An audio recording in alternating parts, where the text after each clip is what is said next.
ಓಂ ಶಾಂತಿ 1-2-22 ಶಿವ ಭಗವಾನ್ ವಾಚ. ಮಧುರ ಮಕ್ಕಳೇ, ಇಡೀ ಕಲ್ಪದಲ್ಲಿ ಅತೀ ದೊಡ್ಡ ವ್ಯಕ್ತಿ ಬ್ರಹ್ಮ ಆಗಿದ್ದಾರೆ. ಇವರಲ್ಲಿ ತಂದೆ ಪ್ರವೇಶ ಮಾಡುತ್ತಾರೆ. ಬ್ರಹ್ಮರವರನ್ನು ನೀವು ಅನುಕರಣೆ ಮಾಡಬೇಕಾಗಿದೆ.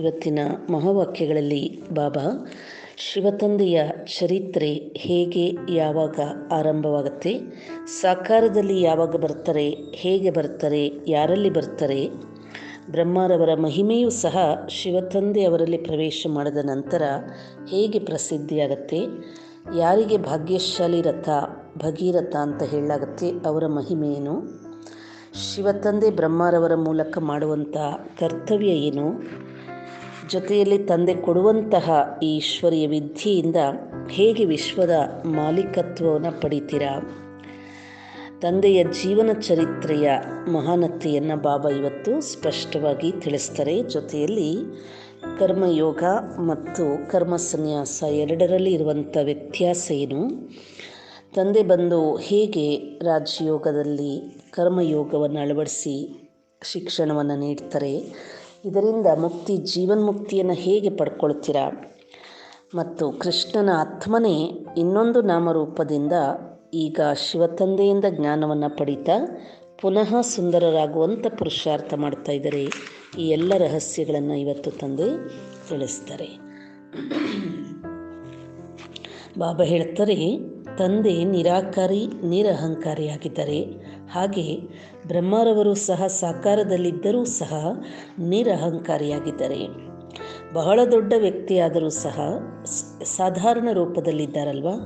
ಒಂದು ಕಡೆ ಹೇಳ್ತಾರೆ, ಈ ಬ್ರಹ್ಮ ತಂದೆ ಶ್ರೇಷ್ಠಾತಿ ಶ್ರೇಷ್ಠ ವಜ್ರಗಳನ್ನಾಗಿ ಮಾಡುವಂಥ ಶಿವತಂದೆಗೆ ಇರುವಂತಹ ಡಬ್ಬಿ ಅಥವಾ ರಥ. ಇನ್ನೊಂದು ಕಡೆ ಹೇಳ್ತಾರೆ, ಇವರು ಹಳೆಯದರಲ್ಲಿ ಹಳೆಯ ಲಾಂಗ್ ಬೂಟ್ ಆಗಿದ್ದಾರೆ. ಯಾರಲ್ಲಿ ತಂದೆ ಪ್ರವೇಶ ಮಾಡ್ತಾರೆ. ಇಬ್ಬರೂ ಸಹ ಈಗ ಮಕ್ಕಳ ಸೇವೆಯಲ್ಲಿ ಉಪಸ್ಥಿತರಾಗಿದ್ದಾರೆ. ಹಾಗೆ ಬಾಬಾ ಹೇಳ್ತಾರೆ, ಮಕ್ಕಳು ಸಹ ತಂದೆಯನ್ನು ಅನುಕರಣೆ ಮಾಡ್ತಾ ನಿರಹಂಕಾರಿಯಾಗಿ ಸೇವೆ ಮಾಡಬೇಕಾಗಿದೆ. ಇವತ್ತಿನ ಗೀತೆ ಓಂ ನಮಃ ಶಿವಾಯ. ತಂದೆ ಯಾರ ಮಹಿಮೆನ ಕೇಳಿದ್ರಿ ಅಂತ ಕೇಳ್ತಾರೆ. ಶ್ರೇಷ್ಠಾತಿ ಶ್ರೇಷ್ಠ ಭಗವಂತನ ಮಹಿಮೆ ಆಗಿದೆ ಅಲ್ವಾ, ಅವರ ಹೆಸರೇ ಶಿವ ಆಗಿದೆ. ಅವರಿಗೆ ಶಿವಾಯ ನಮಃ ಅಂತ ಹೇಳ್ತಾರಲ್ವ. ಬಾಬಾ ಹೇಳ್ತಾರೆ, ಶಿವ ಜಯಂತಿಯನ್ನು ಸಹ ಆಚರಣೆ ಮಾಡ್ತೀರಾ, ತಂದೆಯ ಮಹಿಮೆಯನ್ನು ಬಹಳ ಮಾಡ್ತಾರಲ್ವ, ನೀವೇ ತಂದೆ ತಾಯಿ ಅಂತಲೂ ಸಹ ಗಾಯನ ಮಾಡ್ತಾರೆ. ಶಿವಾಯ ನಮಃ ಅಂದಾಗ ಅವರೇ ತಂದೆ ತಾಯಿ ಹೇಗೆ ಆಗಿದ್ದಾರೆ, ಅವರಿಂದ ಏನು ಆಸ್ತಿ ಸಿಗತ್ತೆ ಅನ್ನುವಂಥದ್ದನ್ನು ತಿಳ್ಕೊಬೇಕಲ್ವ ಅಂತಾರೆ ಬಾಬಾ. ಬ್ರಹ್ಮ ತಂದೆಯಂತೂ ಬಹಳ ಅದ್ಭುತವಾದ ವ್ಯಕ್ತಿಯಾಗಿದ್ದಾರೆ. ಶಿವತಂದೆ ನಿರಾಕಾರ ಆಗಿದ್ದಾರೆ. ಆದರೆ ಎಲ್ಲಿವರೆಗೂ ಶಿವತಂದೆ ಇವರ ಶರೀರದಲ್ಲಿ ಬರೋದಿಲ್ವೋ ಅಲ್ಲಿವರೆಗೂ ಬಾಬಾ ಹೇಳುತ್ತಾರೆ, ನಾನು ಸಹ ಏನು ಮಾಡಲಿಕ್ಕೆ ಸಾಧ್ಯ ಇಲ್ಲ ಅಲ್ವಾ. ನಿರಾಕಾರ ಶಿವ ಬಾಬಾರವರ ಮಹಿಮೆಯನ್ನಂತೂ ಹಾಡ್ತಾರೆ, ಆದರೆ ಅವರ ಪೂರ್ಣ ಪರಿಚಯ ಮನುಷ್ಯರಿಗೆ ಗೊತ್ತಿಲ್ಲ. ಬಾಬಾ ಹೇಳ್ತಾರೆ, ಜಗತ್ತಂದರೆ ಈ ಮನುಷ್ಯ ಸೃಷ್ಟಿನೇ ಆಗಿದೆ. ಇಲ್ಲಿ ಶಿವತಂದೆ ನಿರಾಕಾರ ಸ್ವರೂಪದಲ್ಲಿದ್ದು ಸಾಕಾರ ಶರೀರದಲ್ಲಿ ಬಂದಾಗ ಅವರ ಚರಿತ್ರೆ ಆರಂಭವಾಗುತ್ತೆ. ಉದಾಹರಣೆ ಬಾಬಾ ಹೇಳುತ್ತಾರೆ, ಹೇಗೆ ನಿರಾಕಾರ ಆತ್ಮಗಳು ಸಾಕಾರ ಶರೀರದಲ್ಲಿ ಬರ್ತಿರಲ್ವ, ಆತ್ಮಗಳು ಪ್ರಾಣಿಗಳಲ್ಲಿಯೂ ಇದೆ, ಆದರೆ ಅದಕ್ಕೆ ಮಹಿಮೆ ಇರೋದಿಲ್ಲ. ಹಾಗಾದರೆ ಯಾರ ಮಹಿಮೆ ಮಾಡ್ತಾರೆ, ಗಾಯನ ಮಾಡ್ತಾರೆ ಅಂದರೆ ನಿರಾಕಾರ ಶಿವ ಬಾಬಾರವ್ರದ್ದು ಮಹಿಮೆ ಮಾಡಲಾಗುತ್ತೆ. ಅವರು ಎಲ್ಲಿವರೆಗೆ ಬ್ರಹ್ಮರವರ ಶರೀರದಲ್ಲಿ ಬರೋದಿಲ್ವೋ ಅಲ್ಲಿವರೆಗೂ ಪಾತ್ರ ಮಾಡಲಿಕ್ಕೆ ಸಾಧ್ಯ ಇಲ್ಲ ಅಲ್ವಾ. ಕೇವಲ ಬ್ರಹ್ಮರವರದು ಮಹಿಮೆ ಇಲ್ಲ, ಆದರೆ ಬ್ರಹ್ಮರವರ ತನುವಲ್ಲಿ ಶಿವತಂದೆ ಪ್ರವೇಶ ಮಾಡ್ತಾರಲ್ಲ, ಆಗ ಇಬ್ಬರ ಮಹಿಮೆಯನ್ನು ಹಾಡಲಾಗತ್ತೆ. ಬ್ರಹ್ಮ ತಂದೆಯ ಮಹಿಮೆಯೂ ಸಹ ಎಲ್ಲರೂ ಹಾಡ್ತಾರೆ. ಬಾಬಾ ಹೇಳ್ತಾರೆ, ಎಲ್ಲರೂ ಶಿವತಂದೆ ಮಹಿಮೆಯನ್ನು ಯಾಕೆ ಹಾಡ್ತಾರೆ ಅಂದರೆ ತಂದೆಯೇ ಪತಿತ ಪಾವನ ಆಗಿದ್ದಾರಲ್ವ. ಆದರೂ ಬಾಬಾ ಹೇಳ್ತಾರೆ, ನನಗೂ ಮನುಷ್ಯನ ಶರೀರ ಬೇಕಲ್ವ, ಆದರೆ ನಾನು ಗರ್ಭದಲ್ಲಿ ಪ್ರವೇಶ ಮಾಡೋದಿಲ್ಲ. ಆದ್ದರಿಂದ ಶಿವ ಜಯಂತಿಯನ್ನು ಆಚರಿಸ್ತೀರಾ. ಶಿವಬಾಬಾ ಯಾರ ಶರೀರದಲ್ಲಿ ಯಾವಾಗ ಬಂದರು ಅನ್ನೋದನ್ನು ಶಿವ ತಂದೆಯೇ ಬಂದು ತಿಳಿಸ್ತಾರಲ್ವ. ಯಾರಿಗೆ ಭಗೀರಥ ಭಾಗ್ಯಶಾಲಿ ರಥ ಅಂತಲೂ ಹೇಳಲಾಗುತ್ತೆ. ಅವಶ್ಯವಾಗಿ ಮನುಷ್ಯನ ಶರೀರ ಬೇಕಲ್ವಾ ಅಂತಾರೆ ಬಾಬಾ. ಬ್ರಹ್ಮರವರ ಶರೀರದಲ್ಲಿ ಶಿವ ತಂದೆ ಪ್ರವೇಶ ಮಾಡ್ತಾರೆ. ಇದು ಎಷ್ಟು ಶ್ರೇಷ್ಠ ಕರ್ಮ ಆಗಿದೆ. ಶಿವಬಾಬಾ ಬ್ರಹ್ಮರವರ ಶರೀರದ ಹೊರತು ಅನ್ಯ ಯಾವುದೇ ಶರೀರದಲ್ಲಿ ಬರಲಿಕ್ಕೆ ಸಾಧ್ಯ ಇಲ್ಲ. ಪರಮಾತ್ಮ ಬ್ರಹ್ಮರವರ ಮೂಲಕವೇ ಮನುಷ್ಯ ಸೃಷ್ಟಿಯನ್ನು ರಚನೆ ಮಾಡ್ತಾರಲ್ವ. ಬಾಬಾ ಹೇಳ್ತಾರೆ, ಯಾವಾಗ ಈ ಭಾರತ ಬಹಳ ದುಃಖಿ ಭ್ರಷ್ಟಾಚಾರಿ ಆಗ್ಬಿಡುತ್ತಲ್ವ, ಆಗ ಪರಂಪಿತ ಪರಮಾತ್ಮ ಈ ಶರೀರದಲ್ಲಿ ಪ್ರವೇಶ ಮಾಡಿ ಬಾಬಾ ಹೇಳ್ತಾರೆ, ನಿಮ್ಮನ್ನು ಸುಖಿ ಶ್ರೇಷ್ಠಾಚಾರಿಗಳನ್ನಾಗಿ ಮಾಡ್ತೀನಿ. ಈ ಭಗೀರಥದ ಹೊರತು ಶಿವ ತಂದೆ ಏನೂ ಮಾಡಲಿಕ್ಕೆ ಸಾಧ್ಯ ಇಲ್ಲ ಅಲ್ವಾ. ಬಾಬಾ ಹೇಳ್ತಾರೆ, ಯಾರಿಗಾದರೂ ಕರ್ಮ ಮಾಡಲಿಕ್ಕೆ ಶರೀರ ಬೇಕೇ ಬೇಕಲ್ವ. ಈ ಬ್ರಹ್ಮರವರ ಶರೀರ ಶಿವಬಾಬಾರವರದಾಗಿದೆ. ಈ ಶರೀರದ ಆಧಾರ ಇಲ್ಲದೆ ಶಿವಬಾಬಾರವರ ಆಸ್ತಿಯನ್ನು ಪಡೀಲಿಕ್ಕೆ ಸಾಧ್ಯ ಇಲ್ಲ ಅಂತಾರೆ ಬಾಬಾ. ಆದ್ದರಿಂದ ಗಾಯನ ಇದೆ, ಪ್ರಜಾಪಿತ ಬ್ರಹ್ಮ ಅಥವಾ ತ್ರಿಮೂರ್ತಿ ಬ್ರಹ್ಮ, ದೇವದೇವ ಮಹಾದೇವ ಅಂತಲೂ ಹೇಳ್ತಾರಲ್ವ. ಈ ಮೂವರಲ್ಲಿ ಬ್ರಹ್ಮನ ಹೆಸರು ಬಹಳ ಶ್ರೇಷ್ಠ. ಬ್ರಹ್ಮ ಇಲ್ಲಿಯೇ ಇದ್ದಾರಲ್ವ, ಅವರ ರಥದಲ್ಲೇ ಶಿವ ತಂದೆ ಬರ್ತಾರೆ. ಪ್ರಜಾಪಿತ ಬ್ರಹ್ಮರವನಿಂದ ಸೃಷ್ಟಿ ರಚನೆ ಎಂಬ ಮಹತ್ವ ಇದೆ ಅಲ್ವಾ. ಬ್ರಹ್ಮರವರ ಮೂಲಕವೇ ಬ್ರಾಹ್ಮಣರದು ರಚನೆಯಾಗತ್ತೆ. ಬಾಬಾ ಹೇಳುತ್ತಾರೆ, ಇವರು ಎಷ್ಟು ದೊಡ್ಡ ವ್ಯಕ್ತಿಯಾಗಿದ್ದಾರೆ, ಆದರೆ ಎಷ್ಟು ಸಾಧಾರಣವಾಗಿದ್ದಾರಲ್ವಾ. ಇವರ ಜೀವನನೇ ಬಹಳ ಸರಳವಾಗಿದೆ. ಅದರಿಂದ ನೋಡಿ ಎಷ್ಟು ನಿರಹಂಕಾರಿಯಾಗಿದ್ದಾರೆ ಅಂತಾರೆ ಬಾಬಾ. ಈಗ ನೀವು ಮಕ್ಕಳ ಸೇವೆಯಲ್ಲಿ ಉಪಸ್ಥಿತರಾಗಿದ್ದಾರೆ. ನೋಡಿ ಹೇಗೆ ಸಾಧಾರಣವಾಗಿ ಕುಳಿತು ಓದಿಸ್ತಾ ಇದ್ದಾರೆ. ನೀವೇನು ಓದ್ತಾ ಇದ್ದೀರಾ, ನೀವೇನು ಹೇಳ್ತೀರಾ. ಬಾಬಾ ಹೇಳ್ತಾರೆ, ನಾವು ರಾಜಯೋಗದ ವಿದ್ಯೆ ಓದ್ತಾ ಇದ್ದೀವಿ ಅಂತ ನೀವು ಮಕ್ಕಳು ಹೇಳ್ತೀರಾ. ಆದರೆ ಯಾರು ಓದಿಸ್ತಾ ಇದ್ದಾರೆ ಅಂದಾಗ ಪರಂಪಿತ ಪರಮಾತ್ಮ.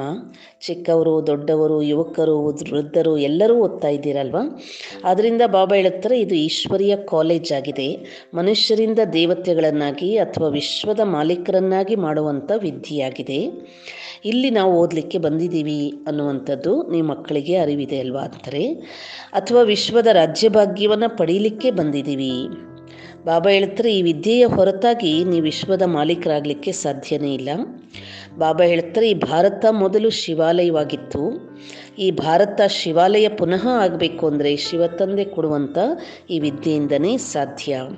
ಭಾರತ ಶಿವಾಲಯ ಇಲ್ಲ ಅಂದರೆ ಆಗಲಿಕ್ಕೆ ಸಾಧ್ಯ ಇಲ್ಲ. ಆದ್ದರಿಂದ ಶಿವ ಬಾಬಾರವರಿಗೆ ಗಾಯನ ಇದೆ, ನಿರಾಕಾರಿ ನಿರಹಂಕಾರಿ ಅಂತ. ಆದರೆ ಬಾಬಾ ಹೇಳುತ್ತಾರೆ, ಎಲ್ಲಿವರೆಗೂ ನಾನು ಈ ಶರೀರದಲ್ಲಿ ಪ್ರವೇಶ ಮಾಡೋದಿಲ್ಲ ಅಲ್ಲಿವರೆಗೆ ನಿರಾಕಾರಿತನವನ್ನು ಹೇಗೆ ತೋರಿಸ್ಕೊಳ್ಳೋದು. ಎಷ್ಟು ಮಹಿಮೆ ಇದೆ ಅಲ್ವಾ. ಅನೇಕ ಮಹಿಮೆಗಳಿದೆ. ಅದರಲ್ಲಿ ಬಾಬಾ ಹೇಳುತ್ತಾರೆ, ಅಕಾಲ ಮೂರ್ತಿ ಅಂತಲೂ ಹಾಡ್ತಾರೆ. ಹಾಗಂತ ಹೇಳಿ ಸತ್ತವರನ್ನು ಬದುಕಿಸ್ತಾರೆ ಅಂತ ಅಲ್ಲ.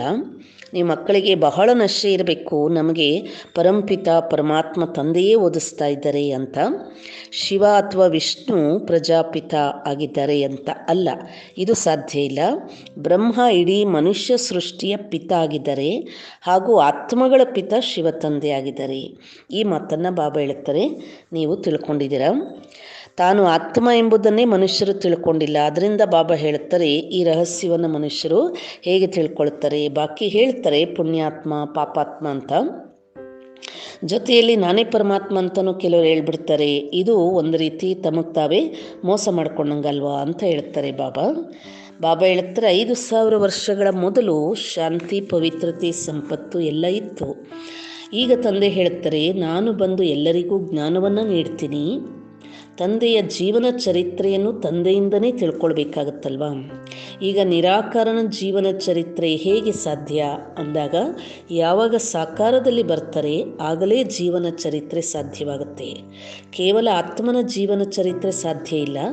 ಜೀವ ಆತ್ಮಗಳ ಚರಿತ್ರೆ ಅಂದರೆ ಆತ್ಮ ಯಾವಾಗ ಶರೀರ ಪಡ್ಕೊಳ್ಳುತ್ತೆ, ಪುನರ್ಜನ್ಮ ತಗೊಳ್ಳುತ್ತೆ, ಆಗ ಜೀವನ ಚರಿತ್ರೆ ಅಂತ ಹೇಳಲಾಗುತ್ತೆ.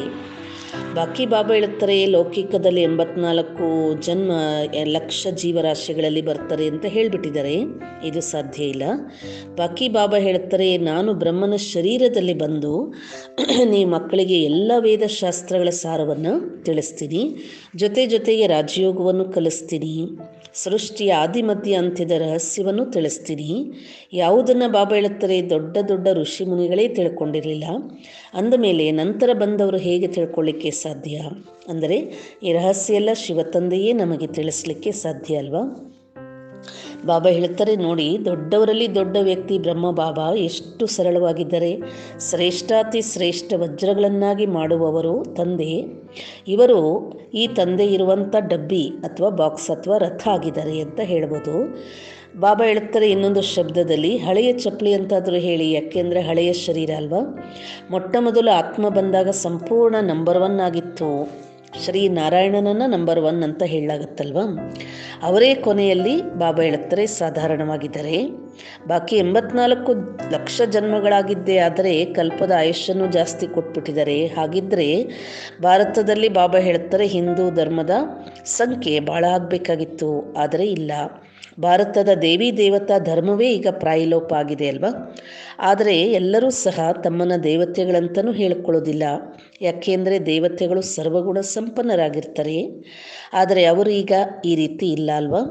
ಇದಂತೂ ಬಾಬಾ ಹೇಳುತ್ತಾರೆ, ಈಗ ರಾವಣ ರಾಜ್ಯ ಆಗಿಬಿಟ್ಟಿದೆ, ರಾಮರಾಜ್ಯ ಅಂತೂ ಅಲ್ಲ. ಜಗತ್ತಿನ ಮನುಷ್ಯರು ರಾಮನ ಹಾಗೂ ರಾವಣನ ಜೀವನ ಚರಿತ್ರೆಯನ್ನು ಯಥಾರ್ಥವಾಗಿ ತಿಳ್ಕೊಂಡಿಲ್ಲ ಅಲ್ವಾ. ಬಾಬಾ ಹೇಳ್ತಾರೆ, ದಿನ ಪ್ರತಿದಿನ ನೋಡಿ ರಾವಣನ ಪ್ರಭಾವ ಬಹಳ ಹೆಚ್ಚಾಗತ್ತೆ. ಜಗತ್ತು ಇನ್ನೂ ಪತಿತ ಆಗ್ತಾ ಇದೆ. 16 ಕಲೆ ಕಡಿಮೆ ಆಗ್ತಾ ಆಗ್ತಾ ಈಗಂತೂ ಕಲಾಹೀನರಾಗ್ಬಿಟ್ಟಿದ್ದಾರಲ್ವ. ಎಲ್ಲರೂ ಹೇಳ್ತಾರೆ ನಾನು ನಿರ್ಗುಣಿ, ನನ್ನಲ್ಲಿ ಯಾವುದೇ ಗುಣಗಳಿಲ್ಲ ಅಂತ. ನೀವೇ ಬಂದು ದಯೆ ತೋರಿಸಿ ಅಂತಲೂ ಕೂಗ್ತಾರಲ್ವ. ಬಾಬಾ ಹೇಳ್ತಾರೆ ಸರ್ವಗುಣ ಸಂಪನ್ನ 16 ಕಲಾ ಸಂಪನ್ನ ಆಗ್ತೀವಿ ಅಂತ ಭಾರತವಾಸಿಗಳೇ ಹೇಳ್ತೀರಾ. ಭಾರತ ಮೊದಲು ಪರಿಸ್ಥಾನವಾಗಿತ್ತು ಹೇಳುವಾಗ ಮಾತ್ರ ಹೇಳ್ತಾರೆ, ಆದರೆ ಸೃಷ್ಟಿ ಚಕ್ರವನ್ನು ಯಾರು ತಿಳ್ಕೊಂಡಿಲ್ಲ ಅಂತಾರೆ ಬಾಬಾ. ಬಾಬಾ ಹೇಳ್ತಾರೆ, ಮಾಯೆ ನಿಮ್ಮನ್ನು ನೋಡಿ ಎಷ್ಟು ತುಚ್ಛ ಬುದ್ಧಿಯವರನ್ನಾಗಿ ಮಾಡಿಬಿಟ್ಟಿದೆ, ಎಷ್ಟೊಂದು ಅಹಂಕಾರ ಇದೆಯಲ್ವಾ ಅಂತಾರೆ ಬಾಬಾ. ಬಾಬಾ ಹೇಳ್ತಾರೆ, ತಂದೆಯೇ ತಿಳಿಸ್ತಾ ಇದ್ದಾರೆ, ಮಧುರ ಮಕ್ಕಳೇ, ನೀವು ಶಿವತಂದೆ ಅಥವಾ ರಾಮನನ್ನು ನೆನಪು ಮಾಡಿದರೆ ಮಾಲೆಯ ಮಣಿಗಳಾಗ್ಬಿಡ್ತೀರಾ.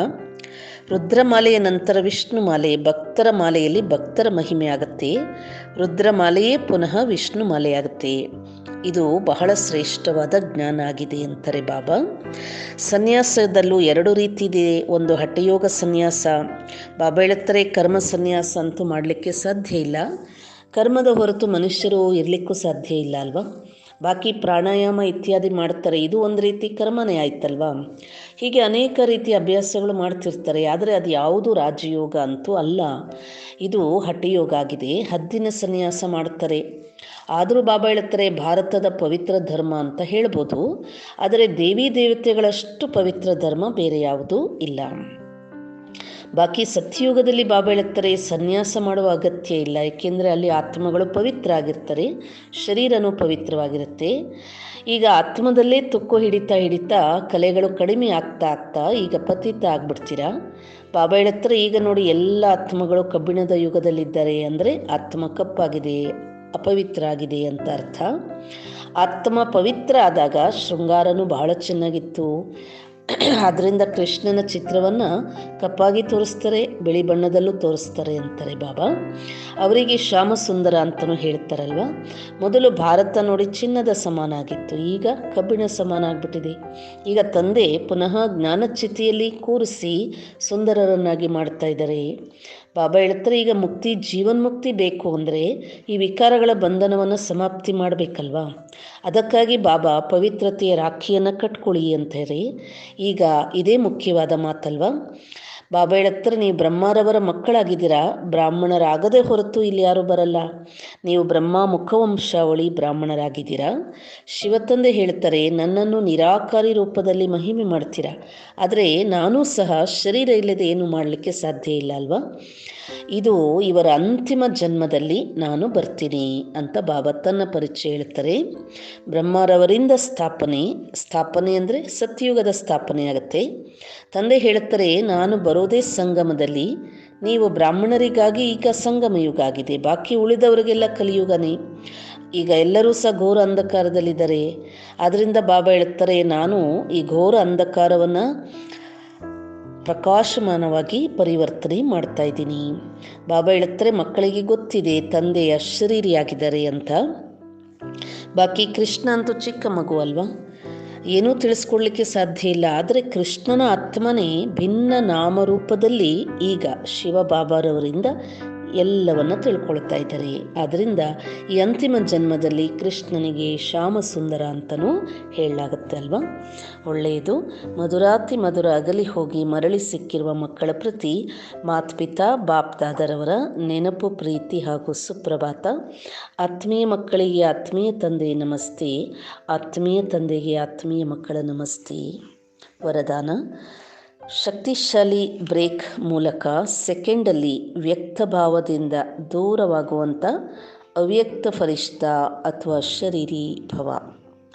4 ಕಡೆ ಶಬ್ದದ ವಾಯುಮಂಡಲವೇ ಇರಲಿ, ಆದರೆ ತಾವು 1 ಸೆಕೆಂಡಲ್ಲಿ ಪೂರ್ಣ ವಿರಾಮವನ್ನು ಇಡ್ತಾ ವ್ಯಕ್ತ ಭಾವದಿಂದ ದೂರವಾಗ್ಬಿಡಿ ಅಂತಾರೆ ಬಾಬಾ. ಬ್ರೇಕ್ ಸಂಪೂರ್ಣವಾಗಿ ಹಿಡಿತದಲ್ಲಿ ಬಂದು ಬಿಟ್ಟಾಗ ಅವ್ಯಕ್ತ ಫರಿಷ್ಠ ಅಥವಾ ಅಶರೀರಿ ಅಂತ ಹೇಳಲಾಗುತ್ತೆ. ಈ ಅಭ್ಯಾಸದ ಅವಶ್ಯಕತೆ ವರ್ತಮಾನದಲ್ಲಿ ಬಹಳಷ್ಟಿದೆ ಅಂತಾರೆ ಬಾಬಾ.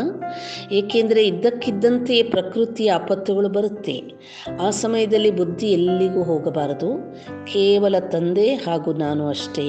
ಬುದ್ಧಿಯನ್ನು ಎಲ್ಲಿ ಜೋಡಣೆ ಮಾಡಿಸ್ಬೇಕು ಅಂತ ಬಯಸ್ತಿರೋ ಅಲ್ಲಿ ಜೋಡಣೆ ಆಗಬೇಕು. ಇದಕ್ಕಾಗಿ ಸಮಾವೇಶ ಮಾಡಿಕೊಳ್ಳುವ ಹಾಗೂ ಸಂಕೀರ್ಣತೆಯ ಶಕ್ತಿ ಇರಬೇಕು. ಹೀಗಿದ್ದಾಗ ಹಾರುವ ಕಲೆಯಲ್ಲಿ ಹೋಗಲಿಕ್ಕೆ ಸಾಧ್ಯವಾಗುತ್ತೆ. ಸ್ಲೋಗನ್: ಖುಷಿಯ ಔಷಧಿಯನ್ನು ಸೇವಿಸುತ್ತೀರಿ ಅಂದರೆ ಮನಸ್ಸು ಹಾಗೂ ಬುದ್ಧಿ ಶಕ್ತಿಶಾಲಿ ಆಗಿಬಿಡುತ್ತೆ. ಮಾತೇಶ್ವರಿಯವರ ಅಮೂಲ್ಯ ಮಹಾವಾಕ್ಯ: ಪ್ರಪಂಚದಲ್ಲಿ ಅನೇಕ ಪ್ರಕಾರಗಳ ಮತಗಳಿಂದ ಶ್ರೇಷ್ಠ ಮತ ಪರಮಾತ್ಮನ ಮತ ಆಗಿದೆ. ಈ ಪ್ರಪಂಚದಲ್ಲಿ 3 ಪ್ರಕಾರದ ಮತಗಳಿವೆ. 1 ಮನ್ಮತ, 2 ಗುರುಮತ, 3 ಶಾಸ್ತ್ರಗಳ ಮತ. ಮನ್ಮತ, ಗುರುಮತ ಅಥವಾ ಶಾಸ್ತ್ರ ಮತ ಇವೆಲ್ಲವೂ ಆತ್ಮಗಳ ಮತ ಆಗಿದೆ. ದೇವತೆಗಳದೂ ಅಲ್ಲ, ಪರಮಾತ್ಮನ ಮತವೂ ಅಲ್ಲ. ಯಾವುದೇ ದೇವತೆಯ ಮತ ಸಿಗುತ್ತದೆ ಎಂದರೂ ಸಹ ಅದು ಸಹ ಮನುಷ್ಯನ ಆತ್ಮನ ಮತವಾಯಿತು. ಆದರೆ ದೇವತೆಗಳಂತೂ ಸರ್ವಗುಣ ಸಂಪನ್ನ, ಸೋಲಾಕಲ ಸಂಪೂರ್ಣರಾಗಿದ್ದಾರಲ್ವ. ಅವರಿಗೆ ಗುರುಮತ ಅಥವಾ ಶಾಸ್ತ್ರ ಮತದ ಅವಶ್ಯಕತೆ ಇಲ್ಲ. ಅವರಿಗೆ ಗುರುಗಳ ಅವಶ್ಯಕತೆಯೂ ಇರೋದಿಲ್ಲ. ಗುರುಗಳನ್ನಾಗಿ ಮಾಡಿಕೊಳ್ಳುವುದು ಸದ್ಗತಿಗಾಗಿ ಅಲ್ವ. ಅಂದಮೇಲೆ ಯಾರು ಅಧೋಗತಿಯಲ್ಲಿದ್ದಾರೋ ಅವರು ಗುರುಗಳನ್ನು ಮಾಡಿಕೊಳ್ಬೋದು. ಆದರೆ ಸತ್ಯಯುಗ ತ್ರೇತಾಯುಗದಲ್ಲಿ ಅಧೋಗತಿ ಇರೋದಿಲ್ಲ. ಹಾಗಾದರೆ ಅಲ್ಲಿ ಗುರುಗಳನ್ನಾಗಿ ಮಾಡಿಕೊಳ್ಳುವ ಅವಶ್ಯಕತೆಯೂ ಇಲ್ಲ ಅಲ್ವ. ಸತ್ಯವಾದ ಗುರುವಂತೂ ವಾಸ್ತವದಲ್ಲಿ ಒಬ್ಬ ಪರಮಾತ್ಮನೇ ಆಗಿದ್ದಾರೆ. ಅವರು ಸರ್ವ ಆತ್ಮಗಳಿಗೆ ಸದ್ಗತಿ ಕೊಡಲಿಕ್ಕೆ ಡ್ರಾಮಾದ ಅಂತ್ಯದಲ್ಲಿ ಬರ್ತಾರೆ. ಉಳಿದೆಲ್ಲರೂ ಹೆಸರಿಗಷ್ಟೇ ಗುರುವಾಗಿದ್ದಾರೆ. ಏಕೆಂದರೆ ಯಾವುದೇ ಮನುಷ್ಯ ಆತ್ಮ ಮುಕ್ತಿ, ಜೀವನ್ಮುಕ್ತಿಯ ಮಾರ್ಗವನ್ನು ತಿಳಿಸಲಿಕ್ಕೆ ಸಾಧ್ಯ ಇಲ್ಲ. ದೇವತೆಗಳು ಸಹ ಮನುಷ್ಯರಿಂದ ದೇವತೆಗಳಾಗಿದ್ದಾರೆ. ಆದರೆ ಅವರು 3ನೇ ಕಣ್ಣಿರುವ ಅಥವಾ 4 ಭುಜಗಳಿರುವಂಥವರು ಅಲ್ಲ. ಜನರಂತೂ ಈ ರೀತಿ ತಿಳ್ಕೊಳ್ತಾರೆ, ದೇವತೆಗಳಂತೂ ಮನುಷ್ಯರಿಗಿಂತ ಭಿನ್ನವಾಗಿರ್ಬೋದು ಅಂತ. ಬಾಬಾ ಹೇಳ್ತಾರೆ, ಹೌದು, ಇದೇ ಭಿನ್ನತೆ. ಅವರು 16 ಕಲಾ ಸಂಪೂರ್ಣರಾಗಿರ್ತಾರೆ. ಆ ಕಾರಣ ಪವಿತ್ರವಾಗಿದ್ದಾರೆ. ಅವರ ಸಂಸ್ಕಾರ ಶುದ್ಧವಾಗಿರುತ್ತೆ. ಮನುಷ್ಯರದು ಮನುಷ್ಯರೇ ಆಗಿರ್ತಾರೆ. ಮನುಷ್ಯರಂತೂ ಮನುಷ್ಯರೇ ಆಗಿದ್ದಾರೆ. ಯಾವಾಗ ಮನುಷ್ಯನಲ್ಲಿ ದೈವಿ ಗುಣ ಇರುತ್ತೋ ಆಗ ಅವರಿಗೆ ದೇವತೆಗಳು ಅಂತ ಹೇಳ್ತಾರೆ.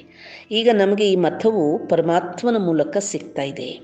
ನಾವು ಮನುಷ್ಯ ಮತ ಅಥವಾ ಗುರುಮತದಂತೆ ನಡೆಯೋದಿಲ್ಲ. ನಾವು ಪರಮಾತ್ಮನ ಮತದ ಅನುಸಾರ ನಡೀತಾ ಇದ್ದೀವಿ. ಎಲ್ಲ ಆತ್ಮನೆಗಳಿಗಿಂತ ಪರಮಾತ್ಮನ ಮತವು ಅವಶ್ಯವಾಗಿ ಶ್ರೇಷ್ಠ ಮತವಾಗಿದೆ. ಒಳ್ಳೆಯದು. ಓಂ ಶಾಂತಿ. ಈಗ ಕೆಲವು ನಿಮಿಷ ಶಿವತಂದೆಯ ಸ್ಮೃತಿಯಲ್ಲಿ ಸ್ಥಿತರಾಗೋಣ. ಬಾಬಾ ಹೇಗೆ ಬ್ರಹ್ಮರವಲ್ಲಿ ಬಂದು ಅತಿ ಶ್ರೇಷ್ಠವಾದಂಥ ಜ್ಞಾನವನ್ನು ನೀಡಿ ನಮ್ಮನ್ನು ವಿಶ್ವದ ಮಾಲೀಕರನ್ನಾಗಿ ಮಾಡ್ತಾ ಇದ್ದಾರೆ. ಈ ಶ್ರೇಷ್ಠ ಸ್ಮೃತಿಯ ಚಿಂತನೆಯಲ್ಲಿ ಸ್ಥಿತರಾಗೋಣ.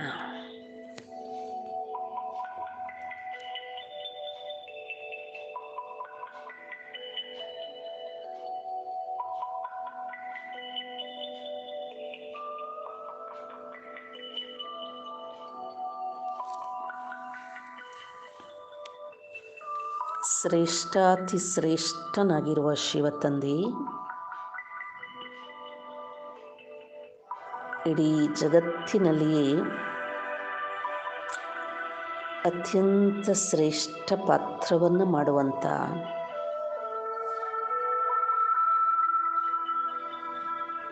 ಪರಂಪಿತ ಪರಮಾತ್ಮನ ಸಂತಾನನಾಗಿದ್ದೀನಿ. ಶಿವಬಾಬಾ, ನೀವು ಹೈಯೆಸ್ಟ್ ಆಫ್ ಹೈ ಆಗಿದ್ದೀರಿ. ಹೋಲಿಯೆಸ್ಟ್ ಆಫ್ ಹೋಲಿ ಆಗಿದ್ದೀರಿ. ಗ್ರೇಟೆಸ್ಟ್ ಆಫ್ ಗ್ರೇಟ್ ಆಗಿದ್ದೀರಿ.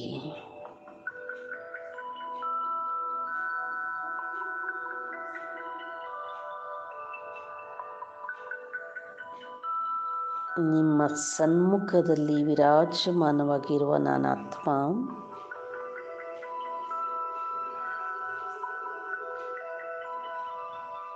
ಅತ್ಯಂತ ಭಾಗ್ಯಶಾಲಿಯಾಗಿದ್ದೀನಿ.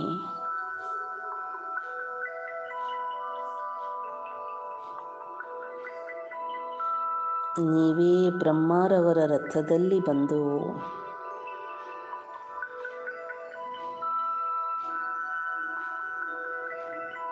ದಿವ್ಯವಾದ ಶ್ರೇಷ್ಠವಾದ ಜ್ಞಾನವನ್ನು ನೀಡುತ್ತಿದ್ದೀರಿ.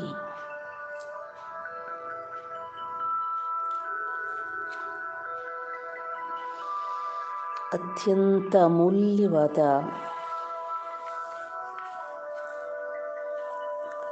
ಜ್ಞಾನರತ್ನಗಳಿಂದ ಶೃಂಗಾರ ಮಾಡುತ್ತಿದ್ದೀರಿ.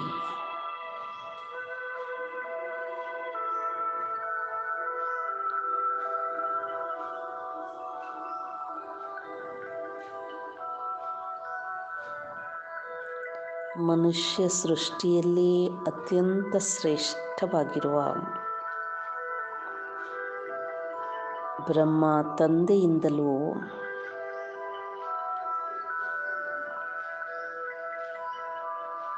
ಈಶ್ವರೀಯ ಪಾಲನೆಯನ್ನು ಮಾಡಿಸುತ್ತಿದ್ದೀರಿ.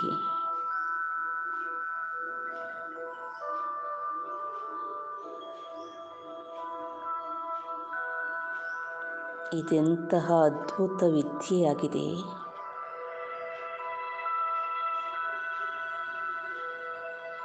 ಇದರಿಂದ ನಾವು ಪುನಃ ವಿಶ್ವದ ಮಾಲೀಕತ್ವವನ್ನು ಪಡೆಯುತ್ತೇವೆ.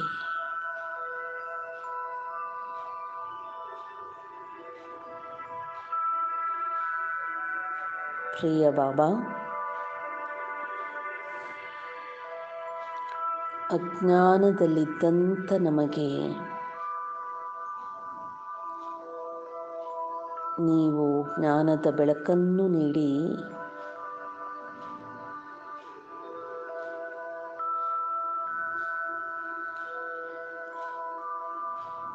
ಶ್ರೇಷ್ಠ ಆತ್ಮಗಳನ್ನಾಗಿ ಮಾಡುತ್ತಿದ್ದೀರಿ.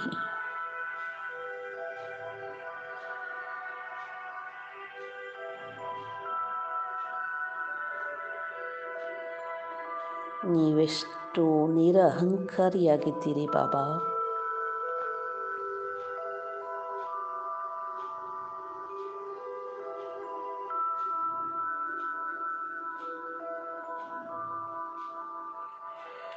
ಬ್ರಹ್ಮ ತಂದೆಯೂ ನಿಮ್ಮ ಸಮಾನ ನಿರಹಂಕಾರಿಯಾಗಿ ಸೇವೆ ಮಾಡುತ್ತಾರೆ.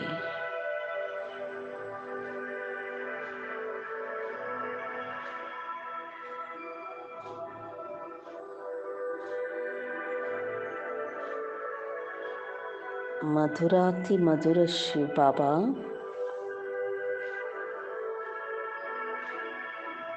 ನಾನಾತ್ಮನೂ ಸಹ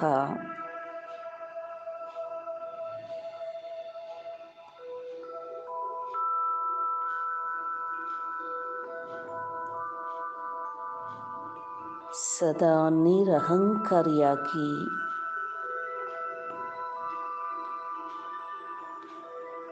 ನಿಮ್ಮೊಡನೆ ಈಶ್ವರೀಯ ಸೇವೆಯಲ್ಲಿ ಸದಾ ನಿರತನಾಗಿರುತ್ತೇನೆ.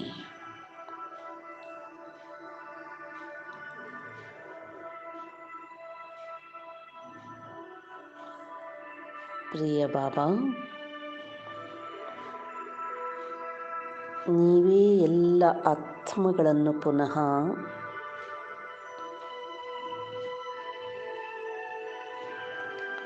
ನಿರ್ವಿಕಾರಿಗಳನ್ನಾಗಿ ಮಾಡುತ್ತಿದ್ದೀರಿ.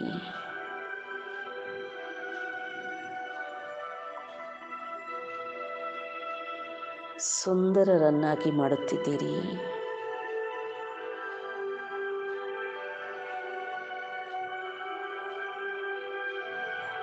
ವಜ್ರ ಸಮಾನ ಮಾಡುತ್ತಿದ್ದೀರಿ.